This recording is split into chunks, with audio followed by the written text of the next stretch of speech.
Have you ever spent hours perfecting a mix on headphones, only to play it in the car and realise the bass completely disappears? Most producers think they need expensive monitors and acoustic treatment to fix this, but the real problem is understanding how headphones change your perception.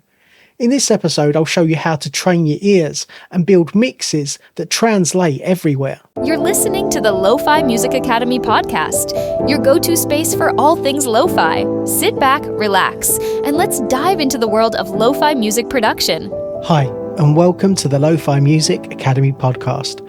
I'm Spencer J, your guide through the chilled-out, atmospheric world of lo-fi beats. Whether you're producing late at night in your bedroom, working from a laptop in a coffee shop, or trying to finish mixes without waking up the neighbours, today's episode is for you.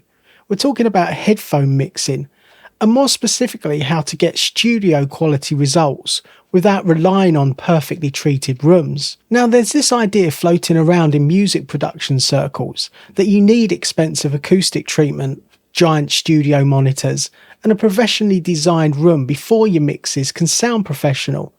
And honestly, that belief stops a lot of talented producers from moving forward. They start second guessing every decision they make because they think their setup is holding them back. But here's the reality. Some incredibly good mixes are being made on headphones every single day. Not because headphones are perfect, they definitely have limitations, but because producers learn how to work with those limitations instead of fighting them. They develop habits, systems, and listening skills that make their mixes translate consistently. And that's really the heart of today's conversation. This isn't about pretending headphones are magically better than speakers. It's about understanding how to use them intentionally. By the end of this episode, I want you to feel calmer when you sit down to mix, less anxious, less overwhelmed, more confident that you can create polished, emotional, professional sounding music with the gear that you already have.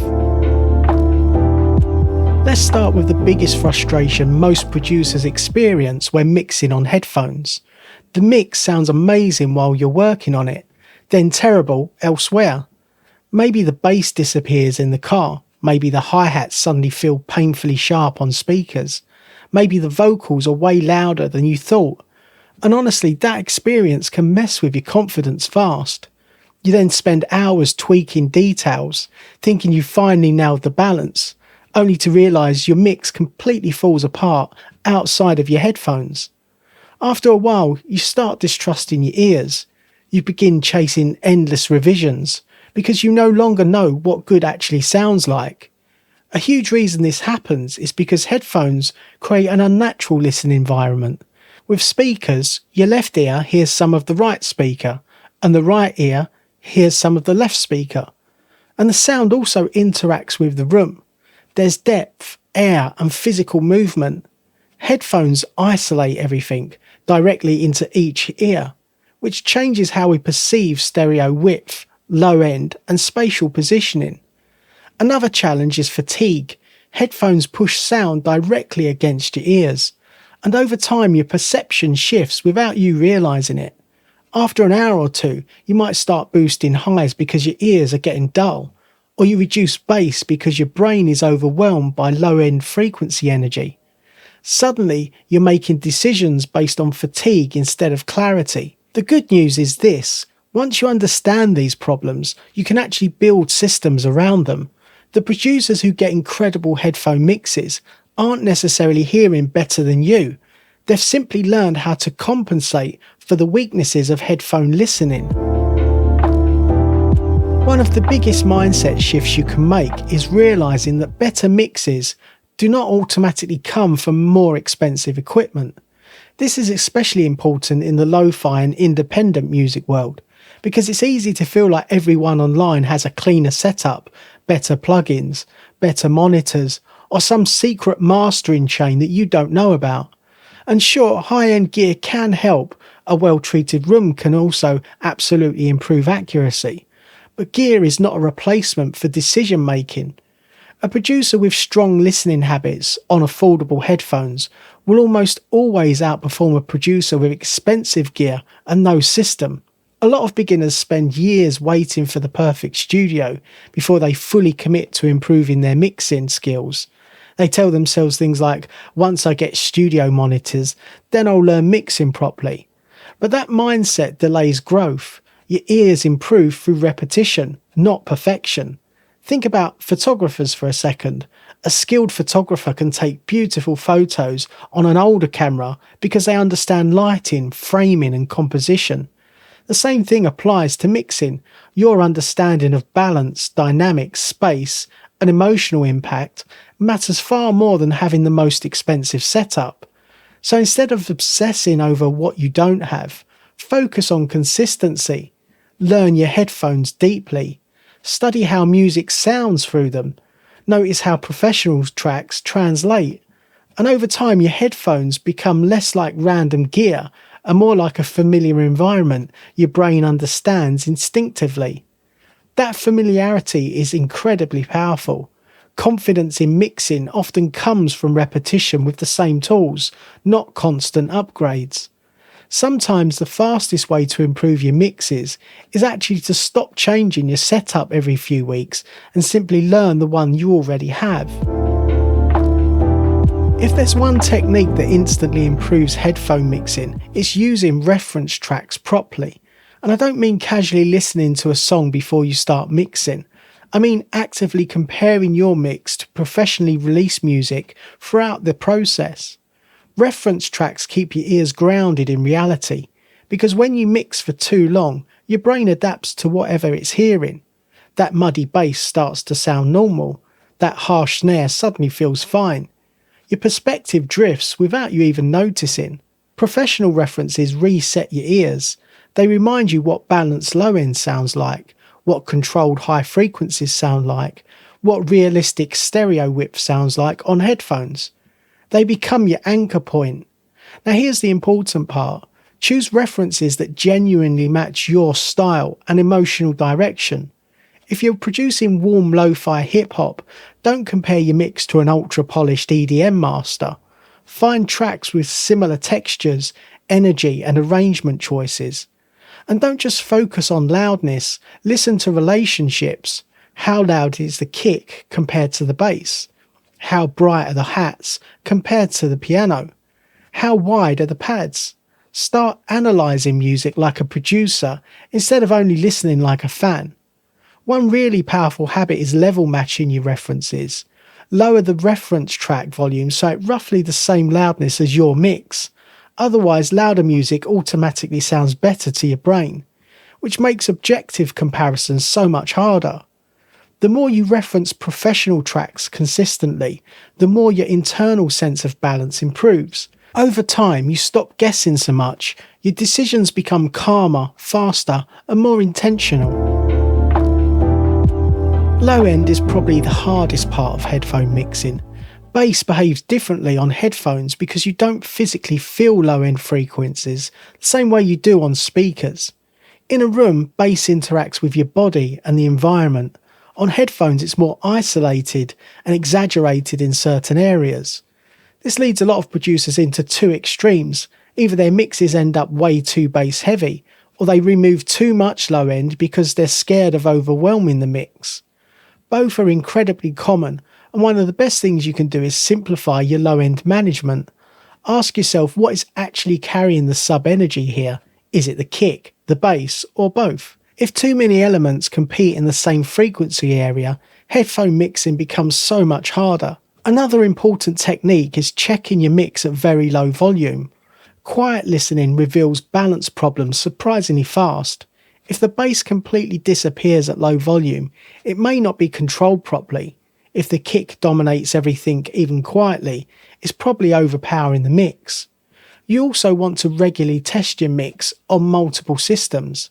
This doesn't need to be complicated. Use your phone speaker, use cheap earbuds, use your car, use a Bluetooth speaker.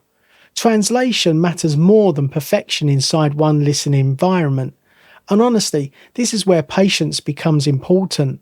Low-end mixing is partly technical, but it's also experience. The more songs you finish, the more patterns you notice. You start predicting how certain bass levels will translate before you even export that mix. That's why finishing music matters so much. Every completed track trains your ears. Every export teaches you something. Mixing skill is built through feedback loops, not endless tweaking on unfinished projects. One of the sneakiest problems with headphones is stereo width, because headphones separate left and right channels so clearly, and it's easy to create mixes that feel huge in headphones, but collapse awkwardly on speakers. You've probably experienced this before. A mix sounds immersive and cinematic in headphones, but when played on speakers, the centre feels weak or certain instruments almost disappear. That's usually a stereo balance issue. A really helpful habit is checking your mix in mono regularly, and I know mono sounds boring compared to wide stereo effects, but mono reveals problems instantly. If elements vanish or lose power in mono, there may be phase issues happening. The goal isn't to make everything mono, it's to make sure your mix feels strong and balanced when stereo information is reduced. Professional mixes usually have a solid centre foundation, kick, snare, bass, vocals, while width is added strategically around that foundation. Another trick is being careful with excessive reverb and stereo widening plugins. On headphones, wide reverbs can feel emotionally beautiful and immersive, but too much spatial processing can blur your mix and reduce clarity when played elsewhere. Sometimes smaller stereo choices actually sound more professional. Instead of making everything huge, create contrast. Keep some elements narrow, so wider sounds feel intentional and impactful. Space becomes more meaningful when not every sound occupies the entire stereo field. This is especially important in lo-fi music, where atmosphere matters so much. You want your mix to feel spacious and emotional without becoming washed out or unfocused. Subtlety often creates more depth than exaggeration. Let's shift away from the technical side for a moment, because honestly, mixing problems are often psychological as much as they are sonic. A lot of producers approach mixing from a place of anxiety. They're constantly trying to prove their mix is professional enough. They obsess over tiny details because they're afraid of making mistakes. And that pressure creates mental fatigue that actually leads to worse decisions. One of the healthiest things you can develop is a calmer relationship with the process itself. Instead of asking, is this perfect? Ask, does this communicate the feeling I want? That small shift changes everything, because great mixes are emotional experience first. Technical perfection without emotion feels empty. Some of the most loved lo-fi tracks online aren't clinically perfect. They simply create a mood people connect with deeply. Another important mindset shift is understanding that every listening environment has compromises. Even expensive studios have translation challenges. Even professional engineers check mixes in cars, earbuds and consumer speakers. Nobody is hearing some magical perfect truth. The goal is not perfection. The goal is translation, emotion and consistency. Once you accept that, mixing becomes less stressful. You stop chasing impossible certainty and start trusting your process more. And honestly, confidence grows through completed work, not tutorials, not plugin collections, and not endlessly reorganizing your template. Confidence comes from finishing songs, learning from each mix, and gradually realizing your ears are improving all the time. So let's end today with a simple workflow you can actually apply immediately. First, start your mix quietly. Low monitoring levels help you make more balanced decisions and reduce ear fatigue. If your mix only sounds exciting when it's loud, there are probably balance issues hiding underneath. Second, use 1 or 2 trusted reference tracks throughout the entire session. Compare low end, brightness and vocal levels regularly. Don't wait until the end of the mix to reference professional music. Third, take breaks. Now seriously, 5 minutes away from your headphones can completely reset your perception. Ear fatigue sneaks up on producers quietly, and once your ears are tired, every decision becomes less reliable. Fourth, check your mix on multiple playback systems before making huge revisions. Sometimes a mix is actually fine, but panic sets in after hearing one small issue somewhere else. Look for consistent patterns instead of reacting emotionally to every playback difference. And finally, finish the track. Don't trap yourself in endless revision loops trying to achieve some imaginarily flawless mix. Done music teaches you more than unfinished perfectionism ever will. The producers who improve the fastest are usually the ones who keep creating consistently while staying curious and patient with themselves. They treat every mix like practice, not a final judgment of their talent. So if you've been feeling discouraged about mixing on headphones, I really want you to remember this. Your setup doesn't define your potential as a producer.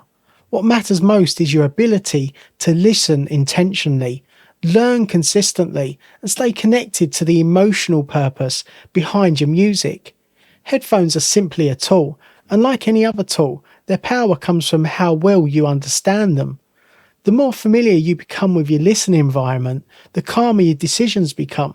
You stop overreacting, you stop second-guessing every EQ move, you start hearing balance more naturally, and honestly, that calmness is one of the biggest secrets behind professional sounding mixes. Experienced producers aren't necessarily hearing magic frequencies nobody else can hear. They've simply trained themselves to trust their process, so keep finishing tracks. Keep referencing music you admire. Keep training your ears patiently. Your mixes will improve faster than you think. If you enjoyed this episode, please consider subscribing, leaving a review, or sharing it with fellow music producers who might find it useful. Until next time, keep creating, stay inspired, and remember, it's all about the vibe. Take care and see you in the next episode. Thanks for tuning in to the Lofi Music Academy podcast. If you're ready to start making lo-fi music and want to go even deeper, grab your free guide. Discover the 6 essential steps to create a release-ready lo-fi track from scratch. Whether you're using budget gear in your bedroom or a small home studio, this guide will help you get that polished, dreamy lo-fi sound you're after. Just go to www.lofimusicacademy.com. Until next time, keep creating those laid-back vibes, and don't forget to subscribe for more lo-fi tips and tricks.